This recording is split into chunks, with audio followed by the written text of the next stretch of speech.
Good day. Today we're going to focus on making assemblies move. What we've done here is I've given you a group of parts which you'll be able to download from the description area through my Dropbox. And so you'll have the parts that you can use to practice on this particular assembly. The idea is that we need to make this spur gear and the rack move in unison. That way, if we attach anything to the pin, rotating the pin, the spur gear will turn, the rack will slide up and back. And so what I've previously done is I've located the hole for the spur gear on the base plate. We'll talk a little bit about how I did that when we get to the actual location of all the details on the spur gear and the setup. But that's a key component as part of this process, is knowing where and how to locate that hole position. So to create the parts, they're just pre-designed, nothing out of the ordinary. You can use the gear generator built into Inventor to create the basic spur gear. The key aspect about the spur gear is that it's got a 1-inch pitch diameter, which means the location of intersection on the teeth is approximately 1 inch in diameter. So let's go ahead and we'll do some basic assembly and constraining and location components. And then we'll get to the actual how to link the movement up so that way the movement is synced between the spur gear and the rack itself. The first thing we need to do is put the rack into the slot. I've made the base anchored or grounded so that way it doesn't move or shift when we work on the parts. So the first thing I need to do, so the rack is going to be placed in the slot, and with this being done, I'll go ahead and choose the Assemble tab under Constrain. I'll constrain the front part of the rack to the front part of the slot. So again, rotating it, getting it into position. You'll hear a nice clunking sound. That's a very happy sound when we're constraining. We'll choose Apply. So what this has done is that's now constrained the rack to the front slot location. We also need to constrain the bottom of the rack into the slot itself. And both of these are mate constraints. So I just chose constrain. It's a standard mate constraint, and we're mating these parts. And we'll apply this. And this time we're going to choose cancel. Once we choose cancel, we're able to grab that part and check for motion. And that's the best way to determine when you're constraining parts together, is if they're actually constrained, is grab it and move it. And if it moves, then you know you don't have enough constraints. As you know, you need 3 constraints per part to fully constrain the movement of the object. But in essence, I do want to keep this rack sliding within the slot, so I will not move it. The spur gear and the pin are our next item. You'll notice that the spur gear has a drive pin location, and this has a key and a keyway in the spur gear for that positive drive movement. So projects, when you're driving spur gears, make sure that they've got some type of a drive mechanism in there. I custom made this pin with halfway being a drive or keyed side and the other half being a smooth side to move into the hole. So I'm going to assemble the pin and the spur gear next. And some aspects it gets a little bit tricky, on other aspects it doesn't. Now when you use the constraint, the first constraint that almost everybody's going to try to gravitate to is the insert command. And the insert command will work. You have to make sure though to pick the right locations, because the insert command may or may not positively affect. Notice when I highlight the edge of the face of the rounded aspect of the pin, notice which way the arrow goes, which means that we'll probably have to change our location. Yeah, because the pin's pointing out the wrong side. I need the pin to go through that direction. And that works. So the insert would work. Let's try the other way. The other way is a little bit longer. That requires us to do a centerline constraint first to line up the center lines, and then apply a flush constraint to the face of the pin and the face of the spur gear. In either case, both will get to the same answer. The insert command's a little bit faster, but you need to be able to use the directional information to control exactly the way it looks. We'll cancel this, and we'll check the pin, and you'll notice that the pin is still turning, which isn't good, because I need to locate the pin and the spur gear. So I'm going to look at the front view, so that way I can see where the pin and where the spur gear need to meet. But when I line these two up, there's a gap. It's very small, but there's a very small tolerance gap in here when this pin is perfectly aligned.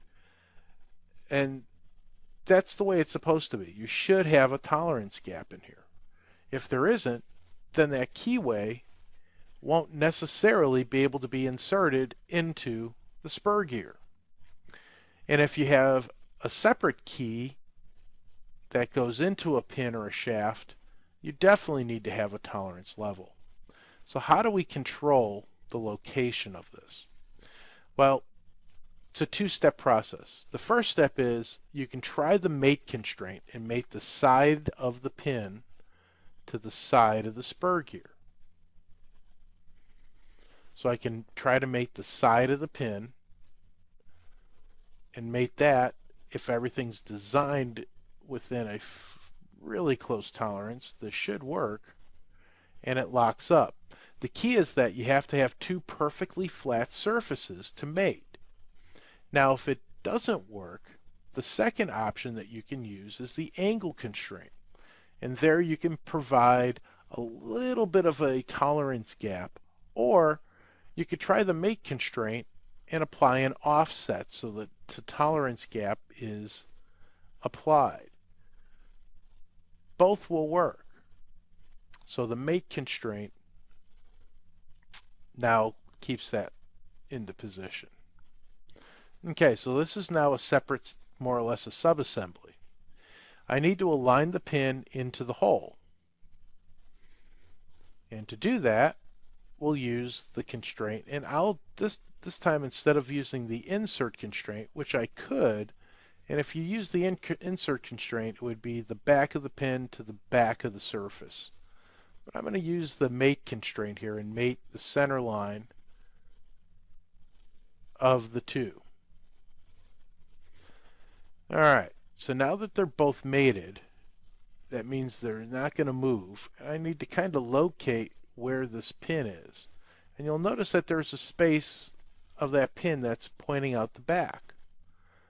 Alright, so the next thing that I can do is make a flush constraint between the pin and the back, reverse the location. If I have to choose the solution, I can choose the opposite solution. And type in a 1/2 inch offset. Uh-oh, offset is wrong. Offset went the wrong direction. So I'm going to need to offset this a -1/2 inch. Ooh, that's a little bit too far. So we need to judge it. Let's go to 375, so -375. And you can see that it adjusted a little bit more, but not enough, so let's do it as a quarter. Quarter looks perfect. So using the solution of a flush constraint, I can control the depth of this particular pin. Could I have done that under the insert tool? Absolutely. Let me go ahead and apply that.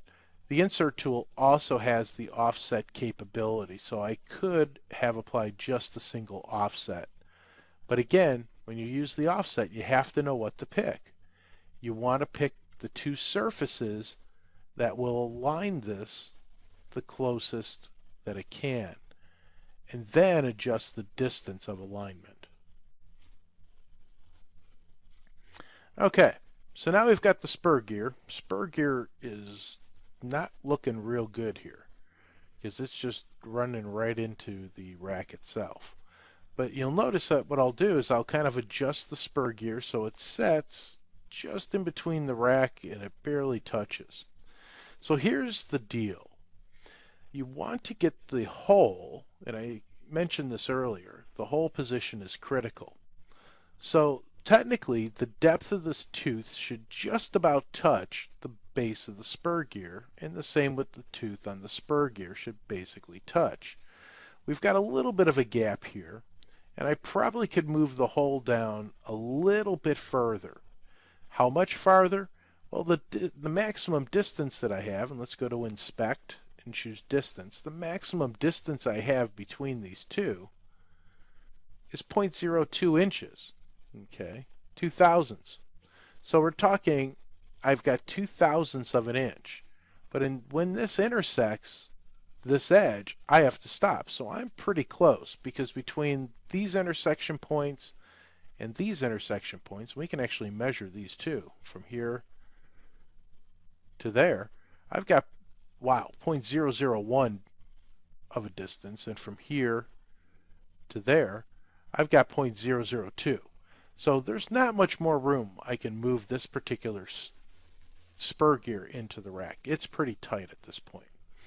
This spur gear would definitely operate at that level of tolerance. Okay, so what the key thing to do is to spin the spur gear so it basically is in the right spot. And the reason why you do this is because you need to make that alignment. Now, if you want that key to be perfectly top dead center, then you need to rotate this to ensure that the key is perfectly top dead center, and then adjust your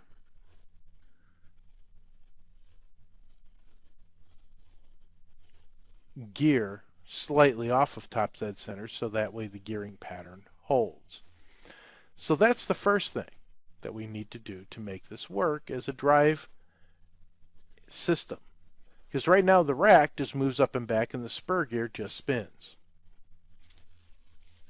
So the key to the system here is what is known as a constraint to move the object.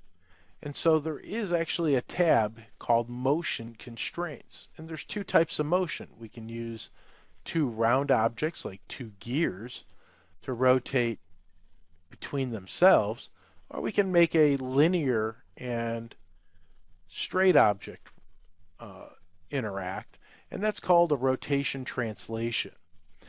And so the rotation translation constraint has its first place, and I always place the round one first. And notice where I'm picking is the face of the spur gear, or the round object.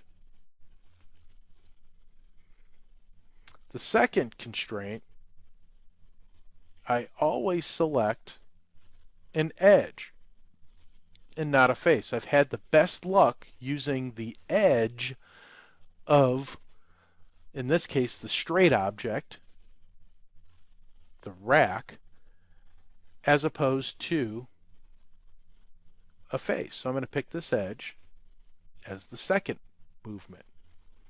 Now the distance is key because the distance is actually a formula.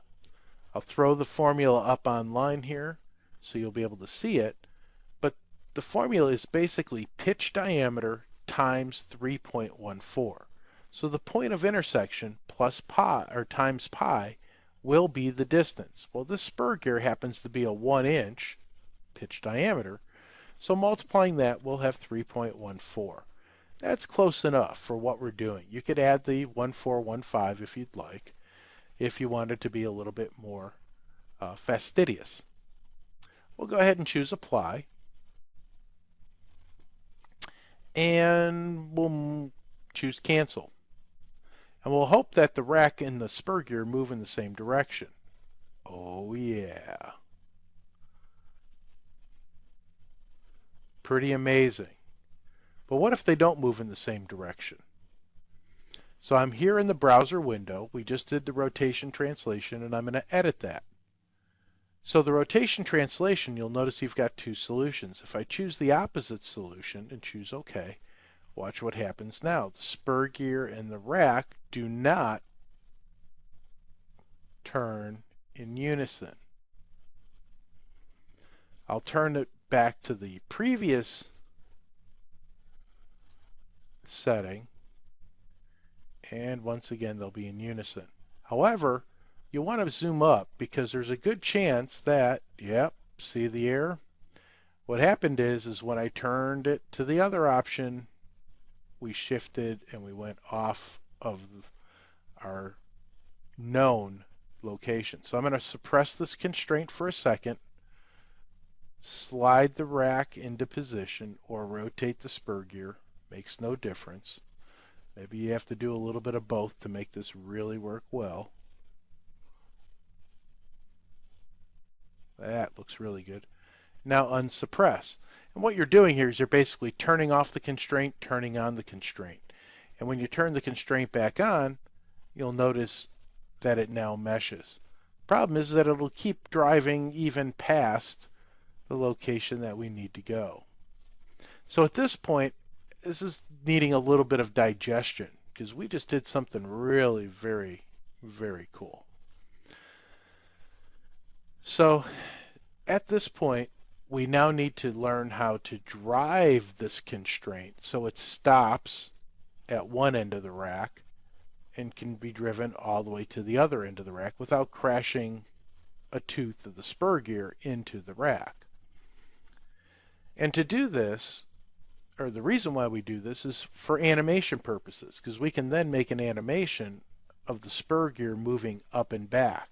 And if it was turning something else or something else is turning, it would all interact, and that's the nice part.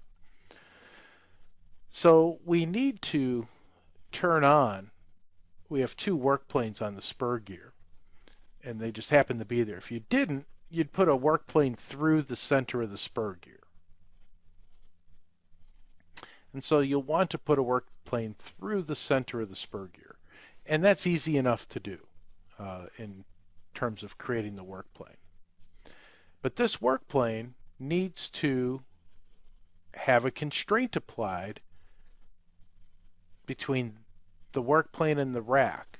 And we're going to go ahead and put a constraint of an angular constraint between the work plane, and notice when I pick the work plane, it's on the edge of the work plane, and the top face of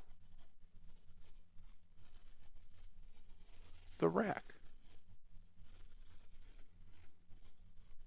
And we want it to be a directed angle, because as a directed angle, I'm able to control the angle associated with it. With undirected, it's basically a free-for-all, and then this one is separate X, Y, and Z. A little bit more complex than what we need right now. We'll set it at 0 degrees, and we'll choose OK. Immediately what you're going to find, the rack no longer moves and interacts with the spur gear. But what will happen is I've got now an angular constraint on my browser bar, and there is a tool called Drive, and we can drive this constraint so the constraint can move objects. When we drive the constraint, I'm going to go ahead and put in 90 degrees. So I'm going to go from 0 degrees to 90 degrees. I'm going to hit the play button and watch what happens. Well, again, the spur gear moves. Now I want to check that because it looked like the spur gear kind of shifted, and it sure enough did. So how do we fix that? We again suppress. We're going to have to exit out of the drive angle here. We have to suppress the rack, or the rotation translation, slide this over so it fits, and then unsuppress. And then we can work again with the angle constraint and drive it. So we drove it to 90 degrees, but that wasn't far enough. So let's do 120. And I'll continue to drive at 120. Not bad. So maybe 130. And what I want to do is make sure that it doesn't crash, that the tooth doesn't actually crash into. Yeah, 230 was too far. So let's back this up here.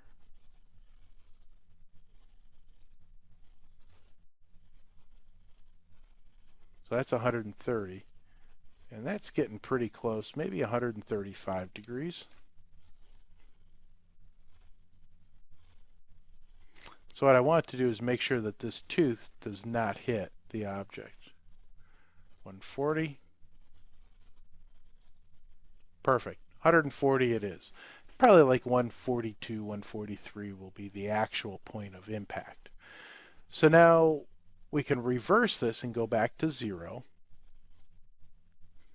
And now I've got to move it to the other side, which will be probably like a negative 140. Since the first one was pretty close to center, whoops, went the wrong way, I want to go this direction to a negative 140. And that's not bad. Might be 150. Again, hitting the reverse button, 150, 160. Too far. 155.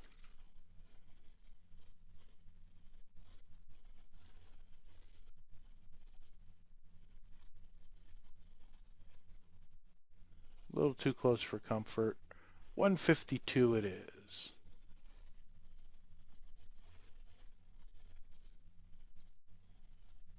Perfect. So this thing actually runs from a negative 152 degrees to a positive 140. And I have a record screen so I can actually record it and share it with my friends and everything else. When you're finished with the work plane, turn off the visibility because that's the easiest way to handle that. And you can always go back to the drive constraint. If you want to freely move it, suppress the constraint. Suppress this drive constraint. If you want to drive it, pick the drive tool, and your numbers will stay in here for the duration of your part creation.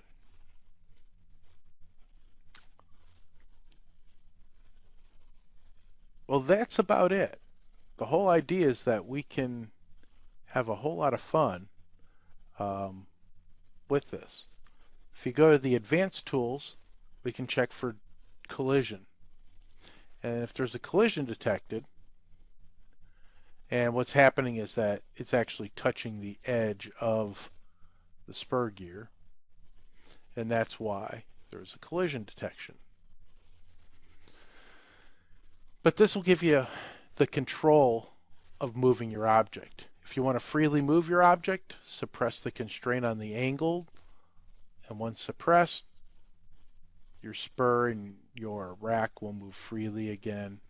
Once you unsuppress, you'll have to use the drive constraint to drive the location.